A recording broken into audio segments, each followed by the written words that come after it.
Hola, ¿qué tal? Vamos a dar inicio a nuestras clases de matemáticas.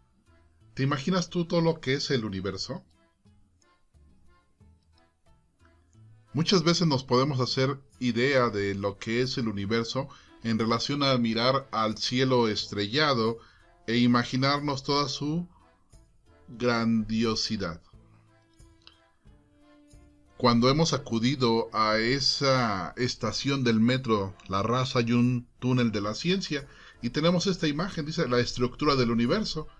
En general se supone que todo esto es el universo conforme el modelo que ellos han ideado, del cual al ir extrayendo algunas partes, llegan a lo que es galaxia. La galaxia donde nos encontramos que se llama la Vía Láctea. En esa Vía Láctea, en alguno de sus brazos está el sistema solar. Y de ese sistema solar, pues nosotros nos ubicamos en el tercer planeta de este sistema solar. Si algún día tienes la oportunidad de visitar la página o de ir al Metro La Raza, te vas a dar cuenta que existe esta exposición del túnel de la ciencia. Aquí lo tenemos para que tú lo puedas visitar en forma virtual. Cómo están algunas de las ideas de lo que aquí te muestro.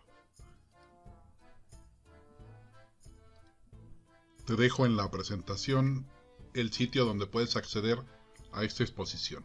Pero continuamos con nuestra exposición de matemáticas. Vamos a ver situaciones preliminares. Decíamos que todo lo en el universo está compuesto por algo interesante que se llama materia. La materia, a su vez, la componen moléculas. Las moléculas las componen átomos. Los átomos, a su vez, están compuestos por partículas aún más pequeñas, como son los electrones, los protones, neutrones. Hace tiempo se daban a conocer nuevas partículas. Pero eso es un tema de física y estamos hablando de matemáticas. Entonces, ¿qué es un cuerpo? Bueno, todo aquello que ocupa un lugar en el espacio tiene peso, es una porción limitada de la materia. Y en su interior, si es que es un cuerpo, pues está lleno de materia, que a su vez la cantidad de materia va a hacer que ese cuerpo tenga ciertas características, como es el peso. Ese volumen del cuerpo está dado por el lugar que ocupa en el espacio, en un momento determinado. No puede ser el mismo volumen que esté con determinadas condiciones un cuerpo. Si ustedes someten a mucha presión un globo, ese globo va a disminuir su volumen. Si ustedes le liberan presión al globo, este se va a expandir. De tal forma que el volumen es el atributo común que tenemos todos los cuerpos para ocupar un lugar en el espacio. Existen diferentes fenómenos naturales, seguramente ustedes los recuerdan que los vieron en química y en física, porque son como tal parte de esos fenómenos. Fenómenos físicos, fenómenos químicos.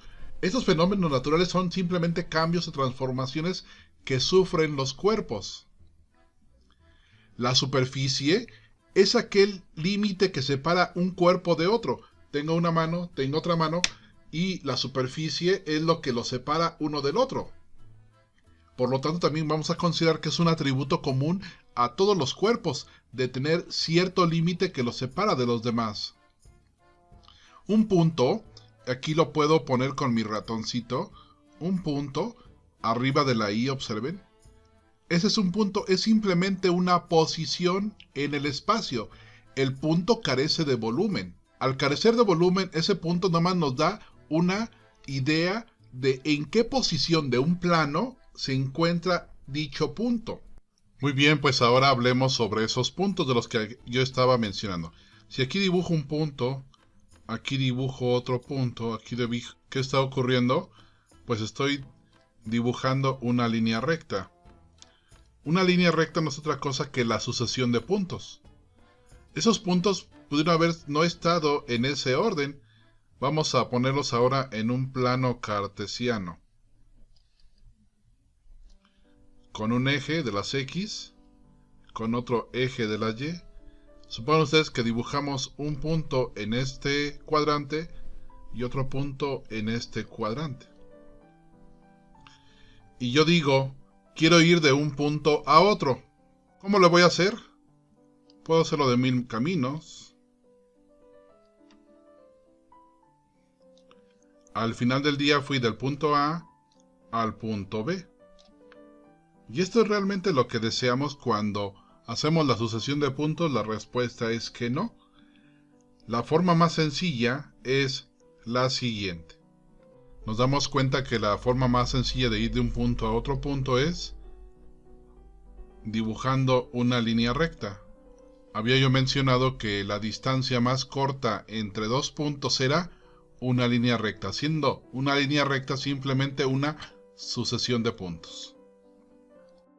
De tal forma que ahora que sabemos que un punto es simplemente una posición en el espacio que carece de volumen, vamos a ver algunos de los aspectos de lo que es longitud, distancia y dimensión. Observemos en el primer caso, tenemos un punto que dice 0D. Simplemente es una posición del espacio, no me implica ninguna situación diferente. Pero si yo me voy del punto que está en color negro al punto de color rojo, diríamos punto A al punto B, y a través de una sucesión de puntos, que es una línea recta, la cual la línea recta es la distancia más corta entre dos puntos, voy a ir del punto negro al punto rojo. Había yo mencionado punto A al punto B. Bueno, comparándola con otra medida, yo indicaría la longitud. Pero también si lo vemos desde el punto de vista de dimensiones, el punto 0D simplemente es 0 dimensión, de ahí 0D. Cuando estoy hablando de 1D, que es del punto rojo al punto negro, estoy hablando en una dimensión, que es precisamente una comparación, les mencionaba yo, a distancia de un punto a otro. Cuando yo tomo un área en la cual tiene un ancho y un alto, ancho y largo, muchas personas lo mencionan, son objetos de dos dimensiones. Se llaman medidas de área. Por otro lado, la tercera dimensión corresponde cuando, aparte de tener un ancho, un alto y fondo, estamos visualizando objetos en tercera dimensión. Algunos matemáticos logran visualizar objetos de cuarta dimensión. Lo dejaremos en tercera dimensión para efectos prácticos para nosotros. No nos vamos a meter en otras situaciones. Con respecto al volumen, se sabe que mientras mayor sea la masa material, mayor es la atracción que ejerce un cuerpo sobre otro. Recordemos que la gravedad es directamente proporcional a la masa de dos cuerpos e inversamente proporcional a la distancia que los separan. Pero, en relación con el volumen, si tomamos dos objetos, supongamos que son de metal, el objeto A, el objeto B, ambos de determinada cantidad de peso y masa, supongamos que ambos pesan 5 kilogramos, y aplicamos al objeto B fuego, de tal manera que se expanda, va a hacer una dilatación de ese cuerpo. Su volumen en comparación con el cuerpo A va a ser mayor. El volumen del cuerpo B con el del cuerpo A, después de haber aplicado calor, va a ser mayor. Con respecto al peso, también varía la densidad de su masa, de acuerdo con el tipo de objetos que sea. En el ejemplo, 1 centímetro cúbico de corcho, su masa sería 24 gramos, es un ejemplo. 1 centímetro cúbico de agua, su masa sería de 1 gramo. Y por último, 1 centímetro cúbico de plomo, su masa sería 11 veces mayor al del agua, es decir, 11.4 gramos. La masa material es la cantidad de materia que tiene un cuerpo. Su peso va directamente proporcional a la gravedad. Entre mayor gravedad exista sobre un cuerpo, mayor va a ser su masa. Un cuerpo que aquí en la Tierra pesa 100 kilos, en la Luna va a pesar muchísimo menos que eso, debido a que la Luna tiene menor gravedad que la Tierra. La pluralidad son los grupos de cosas conformes a su acepción genérica. Oficina. Hay muchos objetos en una oficina, desde inmobiliario de oficina, desde muebles de oficina, sillas de tipo ejecutiva, secretariales, hay escritura, de impresión, de material de trabajo. No es algún conjunto determinado, sino el atributo común a todos los conjuntos que están integrados por entes materiales o no. El conjunto son grupos de cosas conforme a su acepción específica. Aquí somos un conjunto. El conjunto de alumnos de este grupo. ¿Podemos sacar subconjuntos? Sí.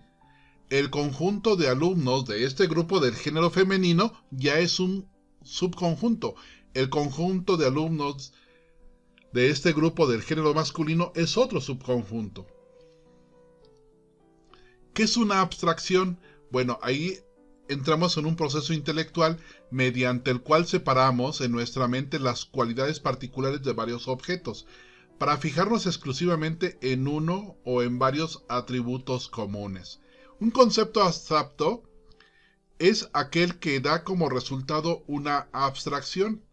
Si ustedes dicen animal, es un concepto abstracto, y se pueden referir a algunas de las muchísimas especies del reino animal, que son mamíferos, vivíparos, anfibios, peces, diversos. Entonces, cuando decimos animal, puede ser muchísimos del conjunto. Pero cuando ustedes hablan específicamente de algún atributo, dicen animal con plumas, posiblemente se estén refiriendo a las aves. Entonces ya es un concepto que ya ustedes tienen y que todos los seres humanos nos formamos en la cabeza, ¿no?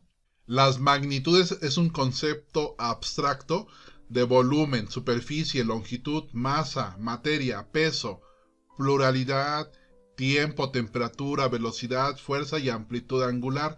Pueden establecerse a través de la igualdad o desigualdad, si algo es semejante a o si algo no es semejante a. Ustedes en un vehículo tienen la opción de medir varias magnitudes. Pueden medir una magnitud de peso, de distancia de recorrido del vehículo, de capacidad en litros de su tanque de gasolina, si es que el vehículo es de gasolina, o si fuera eléctrico, su capacidad de amperes que guarda su batería. Las cantidades son estados particulares de las magnitudes. La magnitud y cantidad son a su vez conceptos abstractos. Hay magnitudes continuas como aquellas que son la longitud, el volumen, que dan una idea de totalidad sin partes o elementos naturales identificables. Las magnitudes discontinuas son las pluralidades de cosas como las pluralidades de libros, mesas. Estas magnitudes también se llaman discretas. Pueden tener alguna partecita entre una y otra. Ustedes cuando les miden la temperatura en las entradas a centros comerciales dicen, tienes 36, tienes 36.1, 36.2, 36.3. Bueno, entre el 36 y el 37 hay determinadas cantidades en forma particular, por eso le llaman discretas. ¿Por qué? Porque pueden adoptar cualquier medida dentro de una y otra de los números enteros. Dentro de las magnitudes escalares podemos medir a través de escalas tiempo, peso. Dentro de las medidas escalares no poseen dirección y sentido, solo el número que expresan su medida. Pueden ser el peso, el área, el volumen. Estas magnitudes quedan por completo definidas por un número que expresa su medida. Por otro lado, las medidas vectoriales poseen dirección y sentido. Son las que poseen dirección, como la fuerza, como la velocidad. Para que estas magnitudes queden definidas no basta conocer su valor representado por un número, sino que es necesario además conocer su dirección y el sentido. Clases de cantidades. Las cantidades continuas son los estados particulares de las magnitudes continuas. Pueden ser el volumen de una naranja, la longitud de una carretera, la temperatura o la velocidad de un cohete. Las cantidades discontinuas son estados particulares de magnitudes como alumnos de un colegio, hojas de un libro o pelotas de una caja. Las cantidades escalares son estados particulares como longitud de un lápiz, área de una sala, volumen de un cuerpo. Las cantidades vectoriales son estados particulares de las magnitudes como la velocidad de un corredor o de un vehículo. Las homogéneas son las cantidades de una misma magnitud como el volumen de una piedra o de una caja. Y las heterogéneas son de distintas magnitudes como la longitud de un terreno o el peso de una persona. Voy a retroceder un poco para observar que tengo un grupo de continuas, discontinuas, escalares vectoriales, homogéneas, heterogéneas. Son 3 tipos en general: continuas, discontinuas, escalares vectoriales, homogéneas, heterogéneas. Son por par. Dentro de la ciencia matemática, cuando consideramos las cantidades, es decir, los estados particulares de las magnitudes, recordemos, magnitud es en general, cantidad es en lo particular. Podemos apreciar que no solo pueden ser objeto de comparación, sino que además se puede determinar igualdad o desigualdad. Y también se puede determinar las variaciones que pueden sufrir en un mismo estado para formar otros, en virtud de los ya mencionados fenómenos naturales. El objeto de la ciencia matemática es estudiar tanto las magnitudes como las cantidades. Reitero, las magnitudes es en lo general y las cantidades es en lo particular, que son las variaciones de aquellas. ¿Quiénes? Las cantidades son las variaciones de las magnitudes en el tiempo y en el espacio. Las cantidades, reitero, son estados particulares de ¿quiénes? De las magnitudes. Las ramas de la ciencia matemática son diversas. Cotidianamente vemos 3, que son álgebra, aritmética, geometría o trigonometría.